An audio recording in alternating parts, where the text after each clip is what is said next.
I don't think there's any advantage to having something complex. I think we need to break it down as simple as possible, because when whatever you're trying to do is simple, you're more likely to do it because you're going to say, oh, I could do that. That's simple. And then you do step 1, step 2, step 3, step 4. And for your listeners, what I want to give them a challenge. What in their life or in their job can they make simpler for their staff, for their coworkers, whatever? Because when you not dumb it down, but when you make it simpler, more people are going to get more in line, and you're all going to be on the same train heading in the right direction. Welcome to the HR L&D Podcast with your host, Nick Day. Tune in to discover what it takes to truly develop within human resources as we delve deep into growth, engagement, and leadership strategies that can unlock the hidden potential within your business, which we hope will really empower your workforce towards fantastic organizational success. Hey, so welcome back to the HR L&D podcast. Before we get started, remember, if you like what you hear, please like, review, and subscribe to this podcast, and share the love too if you have any other HR or L&D professionals who you think may, of course, enjoy the content. Today, I'm bringing to you an interview that took place between myself and Mark Struczewski, who is a speaker also known as Mr. Productivity. He is a productivity expert and online trainer that works with executives to help them gain control of their time by taming distractions so they can experience less overwhelm, feel a sense of freedom, and enjoy their lives just that little bit more. His productivity-themed podcast, the Mark Struczewski Podcast, has over 400 episodes, with a brand new episode released 7 days a week. In his time with us today, he will share strategies for how to be more productive in our very distracted world. With productivity and engagement currently placed at the heart of HR and L&D strategies, I think this is an episode you're going to enjoy. Finally, as you hopefully already know by now, my name is Nick Day and I'm founder of JGA Recruitment, a specialist HR recruiter and host, of course, of this HR L&D podcast. So if you do have an HR or an L&D related vacancy that needs some specialist attention, please do get in touch with me. I would love to help. My email is nick@jgarecruitment.com, or of course you can call any of my very experienced team on 01727 800 377. Right, back to the podcast. If you want to be more productive in our very distracted world, well, then you're going to enjoy this podcast. In fact, you're going to relish it. So enjoy the interview. So welcome, Mark Struczewski, to the HR L&D podcast. Absolute pleasure to have you on board today for this recording. For those that aren't familiar, Mark Struczewski is known as Mr. Productivity, and he works with executives to help them gain control of their time, something I think we can all agree we could do with a little bit more of in our lives. Now, Mark is a speaker. He's host of his very own podcast called the Mark Struczewski Podcast, and he's also an online trainer, so very relevant there to our L&D listeners today. His strategies have guided CEOs, HR directors, executive directors, and business owners to gain more control of their time. So I'm absolutely delighted to have him with us today. Welcome, Mark, to the show. Nick, it is absolutely a sincere pleasure to be on your show and to offer value to both you and your audience. Fantastic. It's going to be something that I think my audience are going to want to probably listen to over and over again, because we're all a little bit strained for time in the world of human resources. But before we get into the nitty-gritty, I want to take things right back to the start. L&D Podcast Discovery, questions to set the scene. I wonder if you could just tell us a little bit about your journey, and more importantly, how exactly you got into the world of productivity. Well, Nick, it all started when I was fired back in July of 2005. And I saw it coming, but when it did, no one likes to get fired. No one says, geez, I hope I get fired today. At least you shouldn't, because if you do, that's not normal. But when I was fired, I decided, what am I going to do next? And I said, I know, I will be an entrepreneur. So the first thing I decided to dive into was wedding and portrait photography. Now, I really didn't want to be a photographer. I just wanted the cool gear. I'm just going to let that out there. But as I was growing my business, now keep in mind, we're talking back in 2005, which means Facebook was still a baby. Twitter was still a baby. There was no Instagram, Snapchat, none of this stuff existed. And I wanted to figure out how I can promote my business unlike anyone else is doing it. And at the time, I had a friend of mine who was a professional speaker. And I said, I had lunch with her and I said, I'd like to promote my business by being a speaker. Could you help me with that? And she did. And the first time I spoke, my wife was in the audience. And she's, "Oh, you shouldn't be a speaker. You shouldn't be a photographer. You should be a speaker because you're a really good communicator."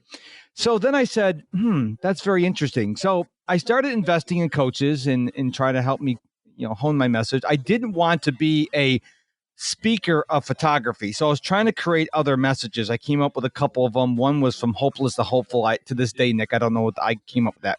Don't know any idea what that means. Then I came up with how to be successful, how to overcome roadblocks in your path to success. Note to self, if you're not successful, don't tell people how to be successful. So I was on a phone call with one of my coaches and I was, having a down day. I was blue. And he said, "What's going on?" I said, "Well, I really like helping people. I like speaking. I like, training and all that stuff. And I don't know what my message is going to be." He goes, "Well, why don't you talk about productivity?" I'm like, okay, I don't know where that came from, but why would I talk about productivity? He says, "Because you're so productive. You are naturally productive."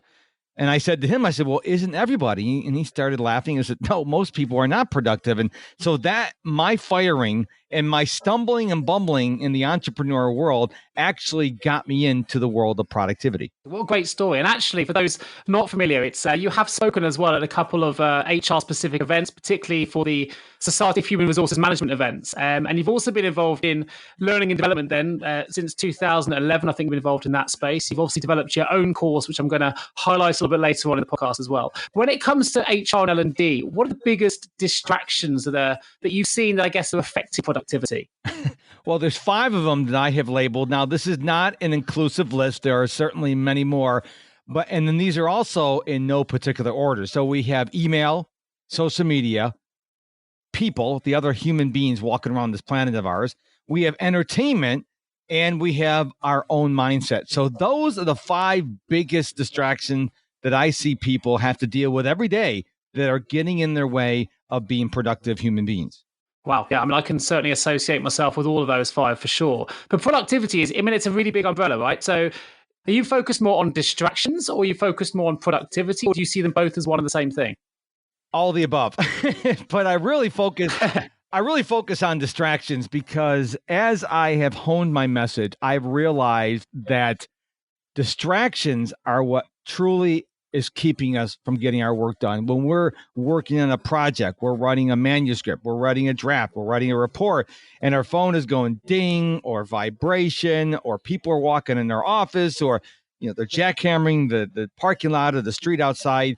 These are preventing us from focusing on what we need to focus on. So instead of, yes, I talk about every element of productivity, but let's face it, if we're going to talk about everything I know about productivity and how to be more productive, this would be a very long podcast. So what I decided to do as I speak and on my podcast, I try to focus on the distractions, because in this day and age, Nick, we are struggling with so many things pulling our attention throughout the day, throughout the week. And as a result of that, we're really not getting done what we need to get done. Sure. I mean, I've started using an app on my phone that tells me just how much time I've spent on certain sites. And when you actually get the analysis back at the end of the week, it's actually gut-wrenchingly sad to have a look at it and go, my God, I've spent that much time on some of those sites. And, I've got my kids around, I've got things that actually, if you ask me where I'd rather be spending my time, it would be doing much more heartfelt things than losing my life to Facebook, LinkedIn, and other sites. So I'm definitely one of the people that's a slave to it. And even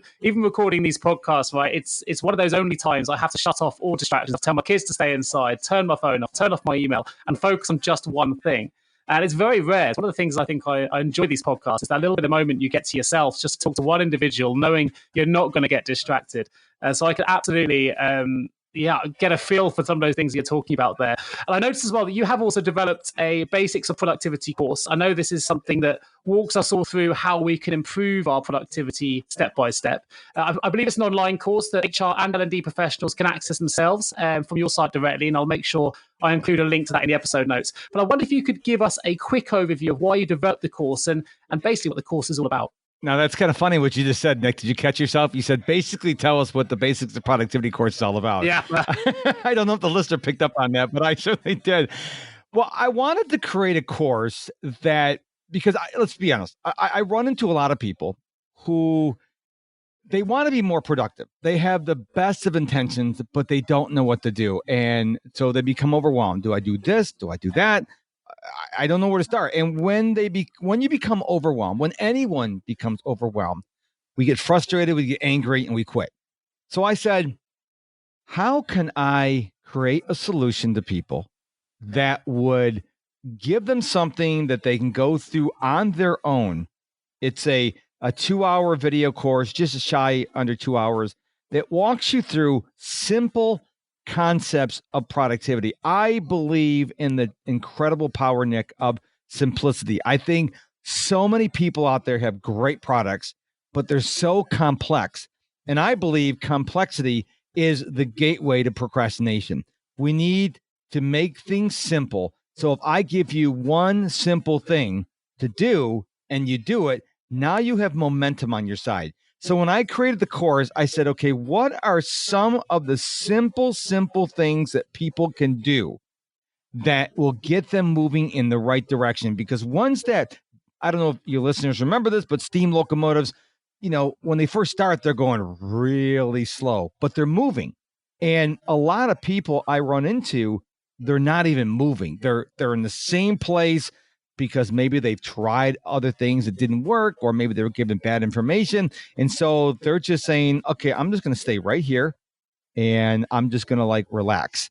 And that's not going to get you toward your goals. And so the whole desire behind the course was to give people simple ideas and strategies that can help them become more productive, one little step at a time.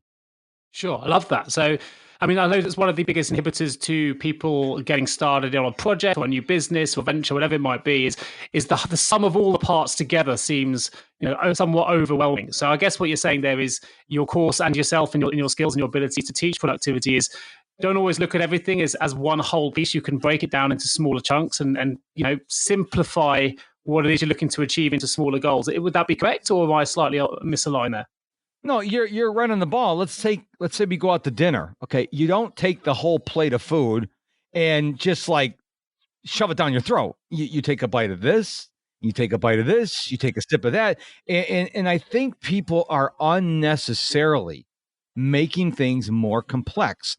I don't think complexity is the answer.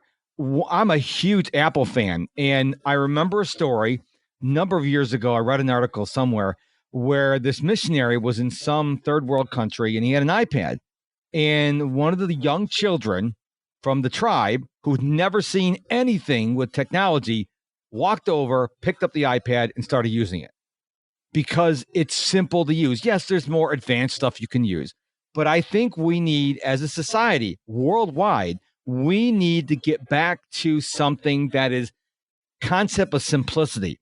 I don't think there's any advantage to having something complex. I think we need to break it down as simple as possible, because when whatever you're trying to do is simple, you're more likely to do it because you're going to say, oh, I could do that. That's simple. And then you do step 1, step 2, step 3, step 4. And for your listeners, what I want to give them a challenge. What in their life or in their job can they make simpler for their staff, for their coworkers, whatever? Because when you not dumb it down, but when you make it simpler, more people are going to get more in line and you're all going to be on the same train headed in the right direction.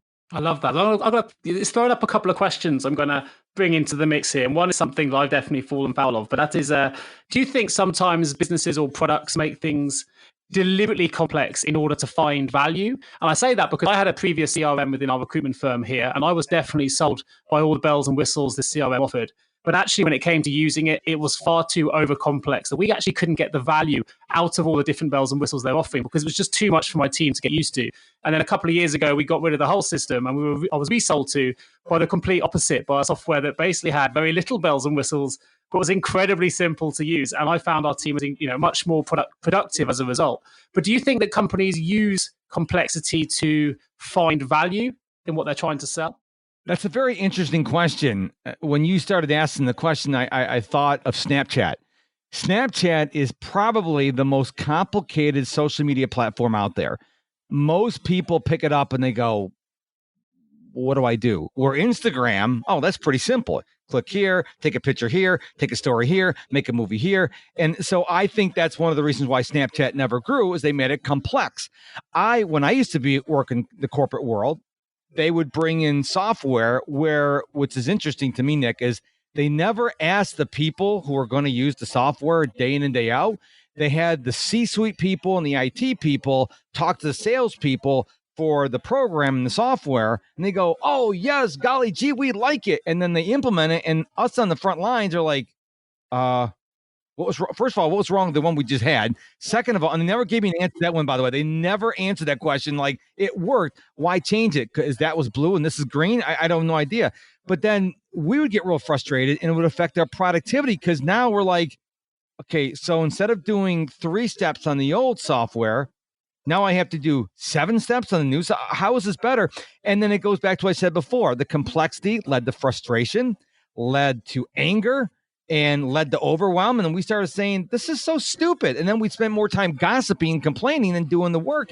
And so I don't see where anyone could come to me and says, you know what, Mark, you're wrong.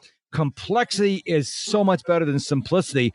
No one has ever convinced me of that, ever. No, I love that. I feel like you're speaking to me directly here without knowing it, Mark, with some of the decisions I've made. I'm someone that's definitely been sold to with feature benefit. And I completely forget that actually every time I add a feature, it gets a little bit more complex and a little bit less user-friendly. And actually, even in the world of recruitment, there are so many automated tools, impressive email type tools and so on. But you can't escape that actually just picking up the telephone and making a simple phone call to a client or a candidate can't really be replaced by any kind of fancy email software, because actually human connections and the simplicity of that, that conversation just can't be replicated. So I love that response. But just on the flip side, I had 2 things that came to mind. The second is, do you think people make things overly complex for themselves in order to get out of going for a certain goal? If you look at something, go, I want to do my own business, but I can't, as an example, because I have to do X, Y, and Z, and I've got all of this to do, and I just simply can't do it. And it's kind of an easy way out. Do you find that people use distraction to their advantage in that way? Yes, absolutely. Because what'll happen is you'll get a new software, you'll get a new app, you'll get a new whatever, and you're like, oh, this is really complicated. So what I'm going to do is I'm going to go take all this training and webinars and teachings and all sorts of stuff. And so you're not working on what you should be working on. You're working on this real complex software, and you're starting to feel good about yourself. Man, I'm going to master this. Meanwhile, nothing's getting done over here, but you feel really confident about the software. And I think we can use it as an excuse. We can go, well, if I get the most, not that anyone's ever done this before, but if I get the most complex, most complicated, most expensive software, I'm going to be set for life. When no, that's maybe not true, because there's a CRM in this. It's worldwide, obviously, but I'm not going to mention it. But it's got some names that have confusion in it. And I've heard from people who use it, they only started using the CRM because it came how they recommended. It's uber productive. It's really good. Unfortunately, it's very complicated to know how to use. The one I use is really simple. I like simplicity because I think these are all tools, Nick. These are tools that should help us get our job done. But if it's becoming more of a distraction, if it's becoming more of a thorn in our side, then we're going to start not using the software anymore, or we're going to start using a lot of the basic features instead of the more advanced features, because we get frustrated. And I think that, again, I can't think of any situation where having something complex, unnecessarily complex, is a good thing. Now, don't get me wrong. I'm not saying that if you're an engineer, you say, well, just build a bridge. I'm not saying that. I'm saying that when you're talking to your employees, when you're talking to your coworkers, colleagues, whatever the case may be, you need to say, okay, let's make this as simple as we can. I'm not saying that complexity is not going to enter the equation, but you got to get rid of as much complexity as possible, because the more simple you make it, the more people are going to buy in and actually use it. Less is more. But listen, I've got one question that I personally would love to know the answer to. It's certainly something that inhibits my time and owns me much more than I would ever like to admit, and that's email. Now, I would love to know how, can we be the boss of our own email instead of letting it be the boss of me?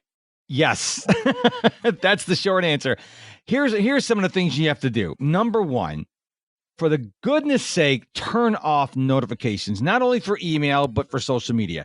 Number 2, don't live in your email. So what I suggest people to do is, I'm going to say something that's going to really shock some people, but you're not that important. I'm not that important. Okay. So here's the thing. If it's really important, Nick, they're going to call you.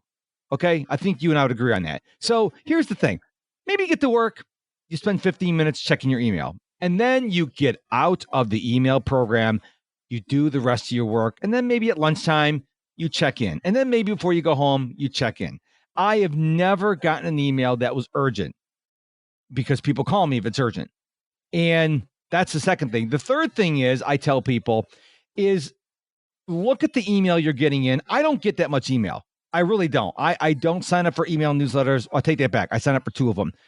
I'm really protective of my email inbox. And one of the ways I do it is I don't have a generic email. A lot of people go out and get like info at their domain name.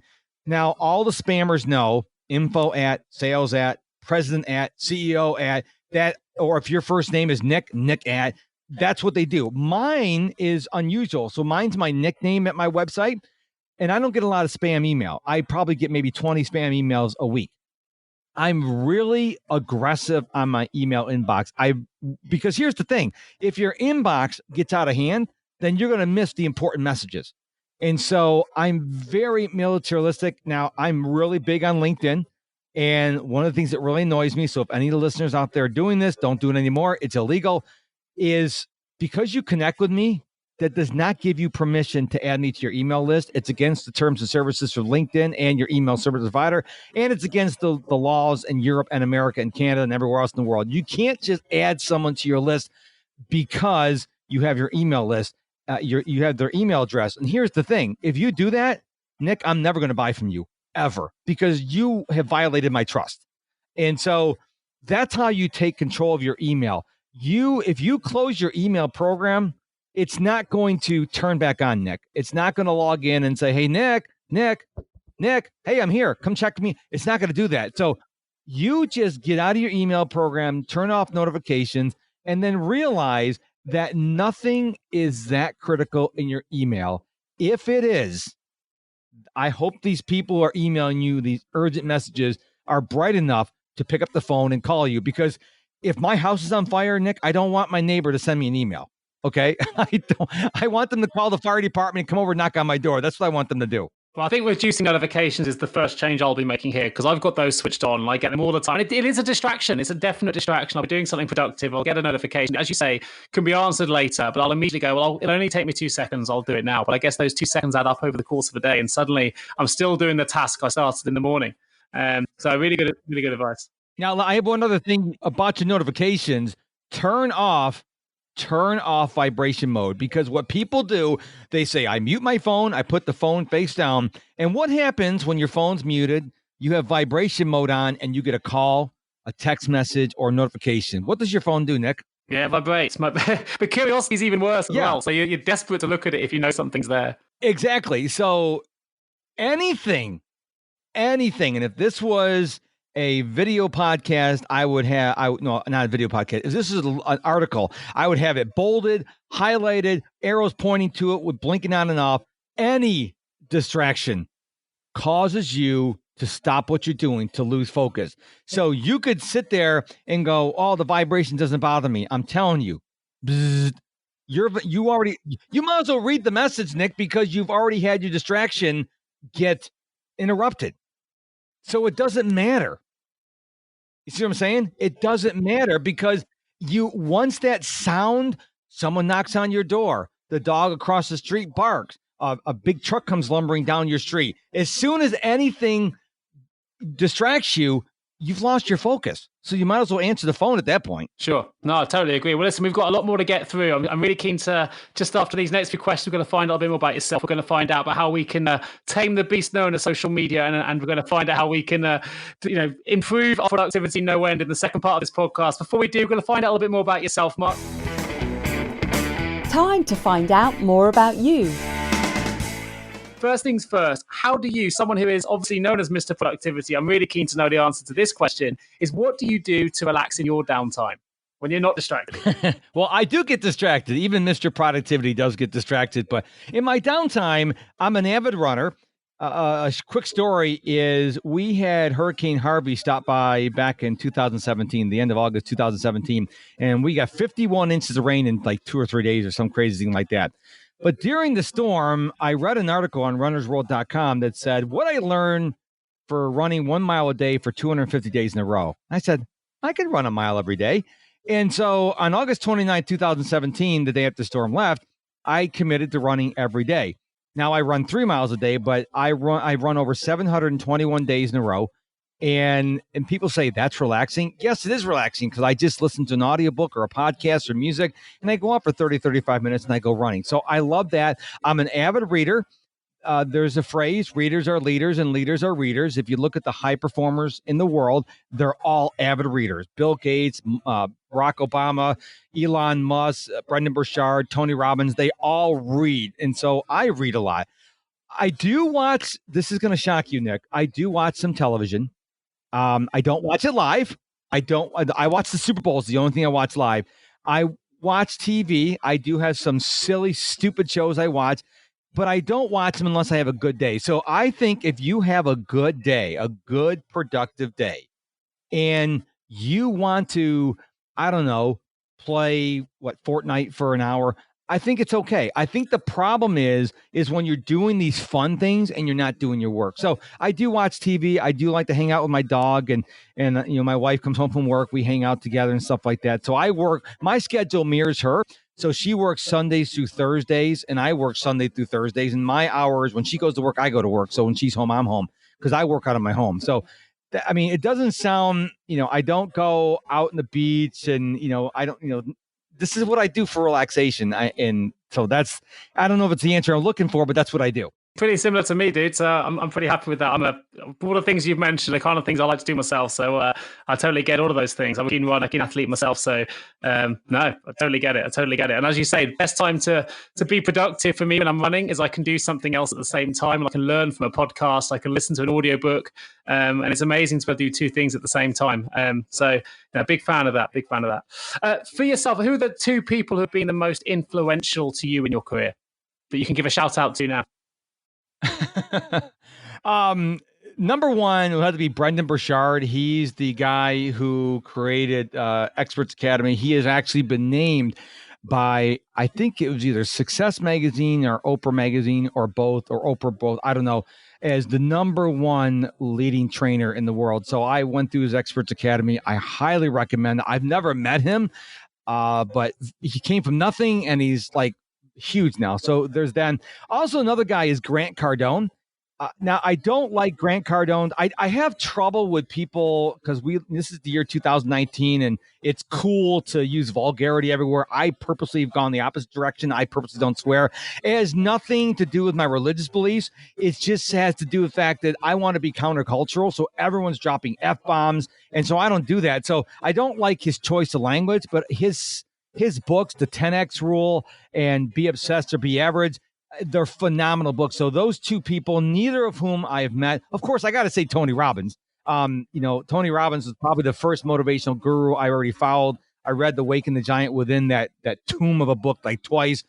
Phenomenal guy. So I think those three people have influenced my life a lot. Fantastic. Great. I'm making notes of those. We'll have a good three solid shout outs there. If you could invite three people to a dinner party, who would they be and why? Definitely Brendan Burchard.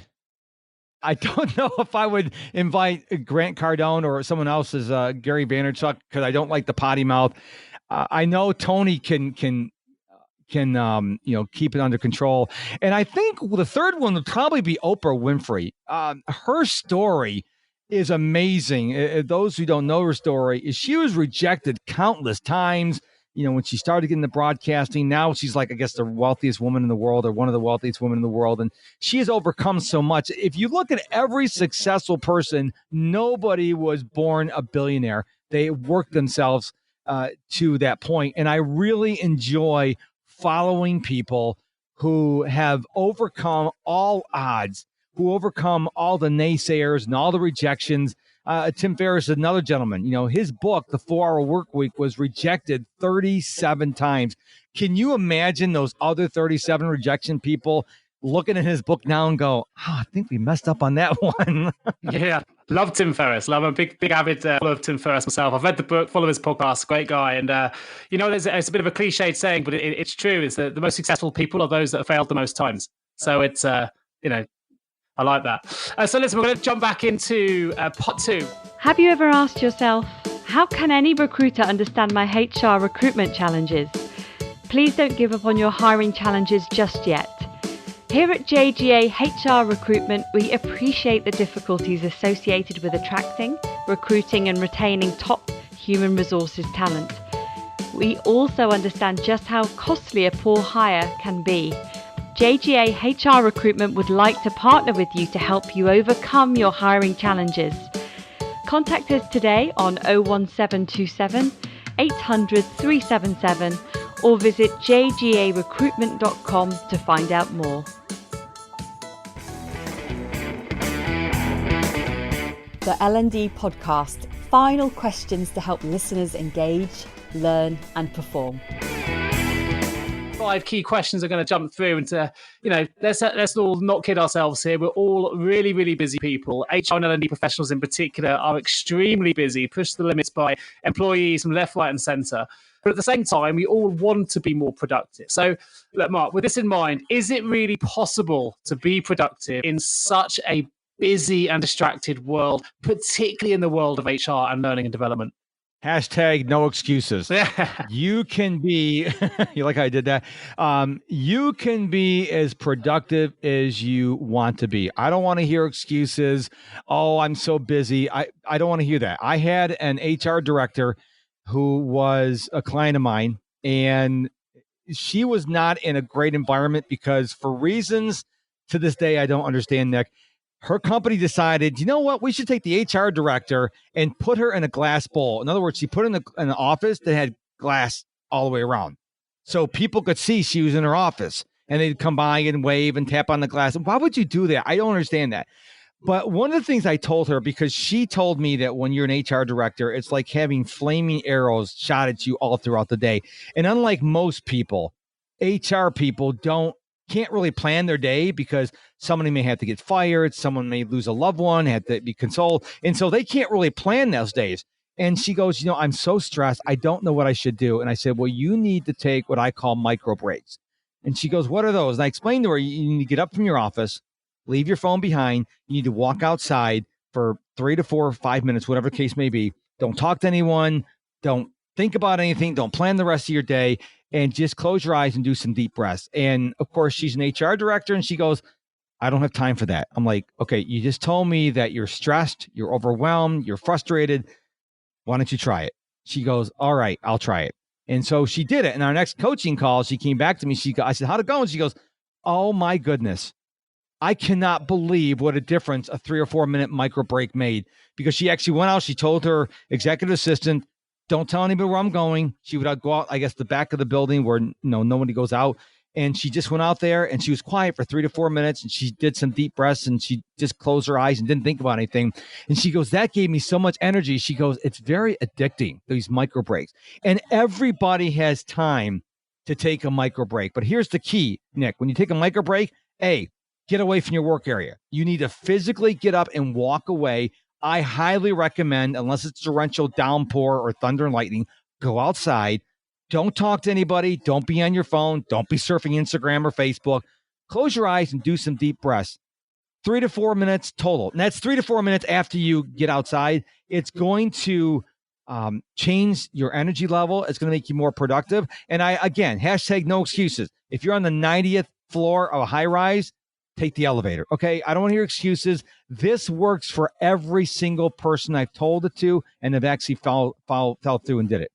Great. Well, I've made notes myself. Micro breaks will be added to my day. How often would you suggest? I'm actually asking for myself right now because I can synergize with that HR director a lot. So, how frequent would you take a micro break? Is it just every time you feel stressed? Is it every 5 minutes on the hour? What's in your experience? What's the ideal formula? It's really simple, Nick. You ready for this? Go for it. Okay. whenever you need it. So if you come back, if you take a break at 10 o'clock and you're working on something and you're frustrated, like you're pushing a rope at 10:15, go take another one. We're not talking taking 2-3 hour breaks. We're talking 3 or 4 minutes. And if you work out of your home, the walk outside is probably 10 seconds? You can do that. And you may need to take 3 or 4 micro breaks in the morning and not have to take any the rest of the day. But when you start feeling that sense of frustration, that sense of anger, that sense of this sucks, that's your sign to stop and get up and walk outside and take a micro break. Now, some say, well, what if I'm on a call? Well, if you're on a call and you're on a wireless headset, go outside. Now, you're still going to have to be on the call, but at least you're getting away from the work area. If you're doing a podcast interview, Nick, don't leave right now and take a micro break, okay? Listeners don't appreciate that. But there's sometimes, like if you're a surgeon and you're in the middle of brain surgery, you don't want to walk out of the operating room and take a break. There's certain things you don't want to do. But for most of us mere mortals, when you feel frustrated, you need to get away from the area you're working on. That's the thing. Most people think they just push their chair back and close their eyes. No, you need to actually get up and walk outside and be in a completely different environment and not talk to anybody. If you try it, if any of your listeners try it, I guarantee you're going to have some renewed vigor and energy for the rest of the day, because you may have a very stressful job. You may take micro breaks once every 90 minutes or once every hour. You need to do it because it's going to dramatically improve your productivity and your mindset. Great. Well, listen, I challenge all those listeners out there now. If you're listening to this like I am and you're making notes and you're going to start introducing micro breaks to your daily routine, which I'm definitely going to be doing, please do drop me a message, drop me an email through. Let me know how you found the micro breaks. Let me know if they're working for you, and if you're feeling better and more energized as a result. And I'll make sure I feed that back to Mark. So I've certainly taken notes. And I would love to hear from anybody saying, you know what, Nick, I tried it, but man, it made me less productive. I'd like to hear that too. Oh, yeah, sure, for sure.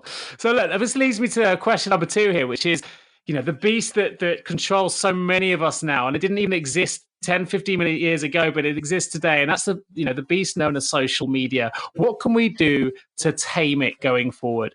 Again, turn off notifications. Every notification you get will be in the app when you open it. So that's a big one. Turn off notifications. Number 2, who are you following and why? A lot of people just start following people and their feed is full of nonsense. Don't collect followers and likes and views. Just create the feed that you want. If you look at my Instagram feed, 95% of the stuff you'll see there is going to be Disney World. I love Walt Disney World in Orlando, Florida. So I have designed most of my feed to be Disney World. You need to design your feeds to serve you. Now, we're not talking about you putting your stuff out there for your brand building and building your business. That's what I'm talking about. I'm talking about you personally consuming social media, which leads me into step number 3 is set time limits for when you're on social media. So if you don't set time limits, you might be on there for a long time. So if you want to go on social media, you're going to take a 30-minute break on social media, set your timer on your phone. As far as I know, every phone in the world has a timer on there, and get yourself a really annoying timer. Don't get something like angel wings fluttering, get something really annoying. And then go on social media for 15, 20, 30 minutes, however long you set it for. And when the timer goes off, immediately get out of social media. Or what you can do is, what I do is I schedule time for social media. So I may have a podcast interview from 10:30 to 11:30, lunch from 11:30 to 12, social media 12 to 12:30, 12:30 to 1:30, another podcast interview. So I've got things at the beginning and the end. What you don't want to do is I'm going to go on social media and there's no limit there. There's nothing to stop you, because that's what happens. People stay on there for a long time. There's nothing there to saying, okay, time to go back to work. So either set yourself a timer or schedule it between 2 other things, because you're going to have those notifications turned on for those other calendar events. And so something comes up and says, hey, you got to go do this other thing now. Those 2 things will really help you tame the beast of social media. Great. Timer noted. I think that's the best action for me. So that's the next piece of advice I'm taking on notifications switching off. So definitely gonna give those two pieces of advice a go for myself here, Mark. Thanks for that. But what about dealing with humans? Humans are part of our life, right? So if I've got colleagues distracting me all the time with questions, I've got human interaction happening in the office. For me, I work in recruitment. It's a very human-centric business. Human resources is exactly the same. So what suggestions do you have for helping us deal with the human distractions in our lives?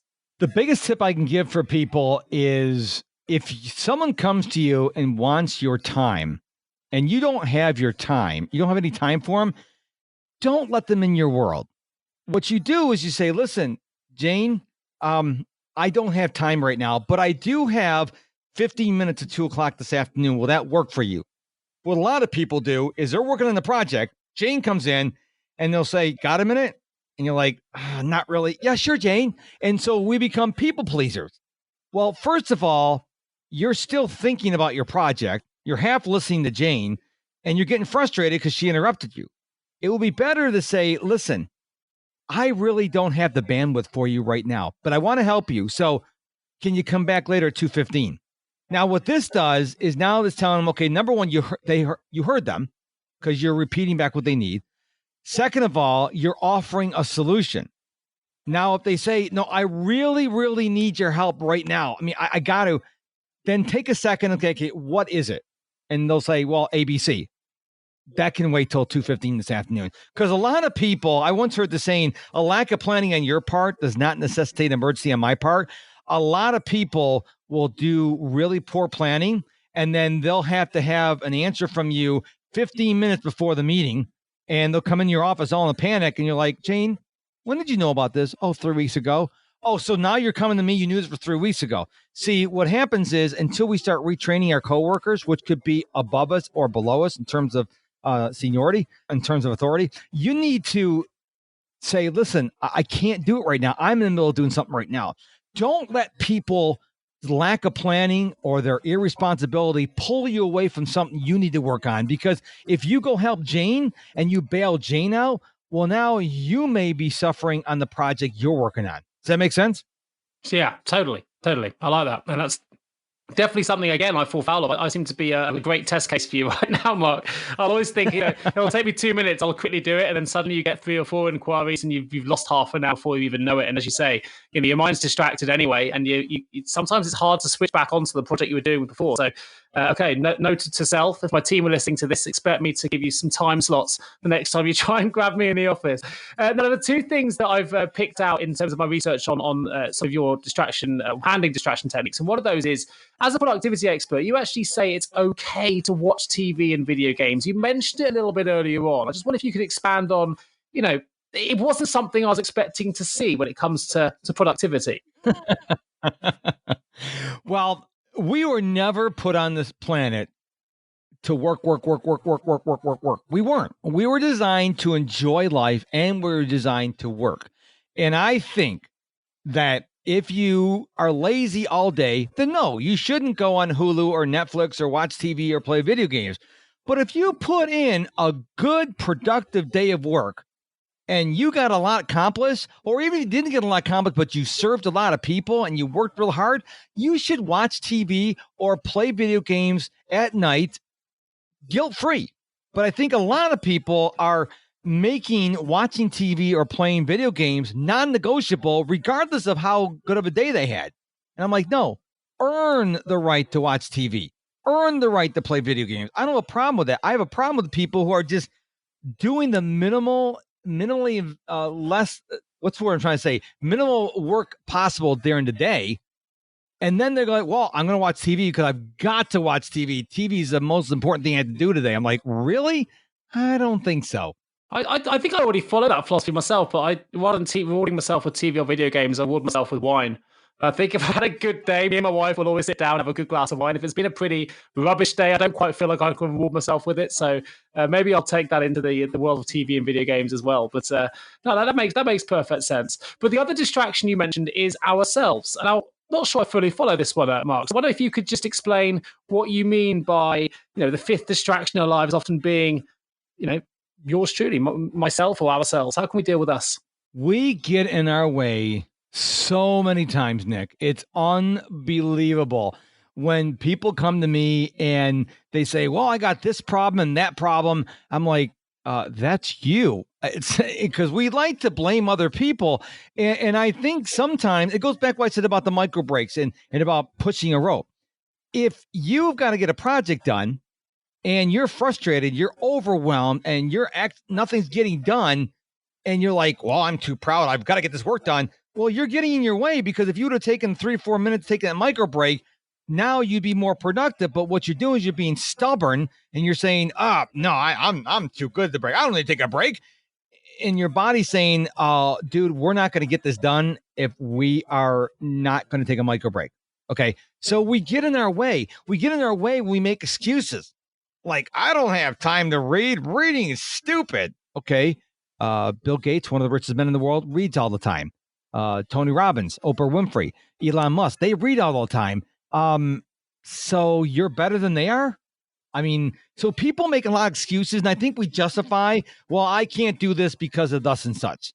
And I never known anyone, I've never read any biography, seen anyone on social media who is a very super high achiever that made their wealth, their success, by making excuses. What they did is they figured out, okay, this didn't work. What do I need to do? What do I need to do to change, to get better? And most people will try to figure a way to get better. Some people just like to say, well, I can't, like, can I play in the National Basketball Association? No. Okay. I'm not tall enough. I'm not skilled enough. So I'm not talking about that aspect. But can you build your brand? Can you have more free time? Can you have less overwhelm in your life? Yes. If you want it, you can have it. Fantastic. What a great way to finish off the main part of this podcast on the questions, Mark. Absolutely fantastic. And I hope my listeners are taking reams of notes and action points, really, that they can put into practice immediately on the end of listening to this recording, because I think there are some things that you can immediately put into play. So listen, thank you ever so much for joining me for those questions. There's a couple of questions we're going to finish off in the L&D Vault, if we may, and then we're going to open up to just letting the listeners know a little bit more about where they can find more information about yourself. So before we get there, what is the sort of one common myth, I guess, you often hear in the workplace in relation to productivity that you could perhaps debunk for us right now on the podcast? That I have to live in social media, that I have to live in email, that I am that important, that I have to know everything that's going on immediately. Now, perhaps some of your listeners remember before there was an internet, before there's email, and you can only find out what's happening in the world on the evening news or in the newspaper. Now, if something happens in Cape Town, South Africa at 10 a.m., by 10:01, we better know what that is. And I think we need to realize, no, we survive just fine without knowing instantaneous what's going on around the world. And we need to get back to that. We need to say, no, I'm not going to check into that stuff. We don't need to be an email. You're not going to get $1 billion contract, or I guess you'd say £1 billion in England. Yes, yeah. Is that correct? Yes, okay. correct. You're not going to get that email. No one's going to email you saying, hey, if you respond in the next 5 minutes, unless it's someone from Nigeria, you're not going to get that email. So we just need to give ourselves grace and permission to say, listen, I don't have to live in email. I don't have to live in social media. It's going to be okay if I turn off my phone for an hour so I can focus on my project. It's okay. But the problem is we've become a society that we don't want to wait till the 6 o'clock news. We want to know the second it happens. So when that wreck happens on the freeway, within 30 seconds, we want a video. It's like, what's wrong with us? Opening the L&D Vault. The last question before we close down. If there was just one piece, you could scale all this back, just one piece of productivity advice that you could give to someone working specifically in a hectic HR role right now, what would it be? Oh my goodness, that is so challenging. I would probably go back to what I've been alluding to all along, is complexity is the gateway to procrastination. So look at your calendar, look at your to-do list, look at your systems and your processes, the people you work with, the company you work for, and think about how can we make things simpler? Because when you make things simpler, you're still achieving the end goal. But when you make things simpler, more people are going to get on board, including you. So embrace simplicity, reject complexity. Fantastic. And thank you ever so much, Mark. Can you tell our listeners a bit about if they want to connect with you online, where can they go? I know you've got your mrproductivity.com website, but wonder if you could just tell them a little bit more about some of your handles, some of the places they can visit to find out more about the services that you offer to help create confident leaders. And of course, remove that distraction burden, if you like. Where else can people find you to connect with you online? Well, I made it really easy for people. I've been in this game for a long time. So when you go to mrproductivity.com, which is Mr. all spelled out, you can find out about my coaching, my courses, my live training. At the bottom of my homepage, all the social media links that there. You can click on it, send me a message. I'm not big like Grant Cardone or Gary Vaynerchuk or Tony Robbins. So if you send me a DM, unless you're going to send me a multi-level marketing, spam message, I'm going to reply to you. People are shocked when they send me a message and I reply back to them like, oh my God, reply back to me. I don't get billions of comments, so I do get those. And also you can find out about my Mark Struczewski Podcast, which is something I do every day now.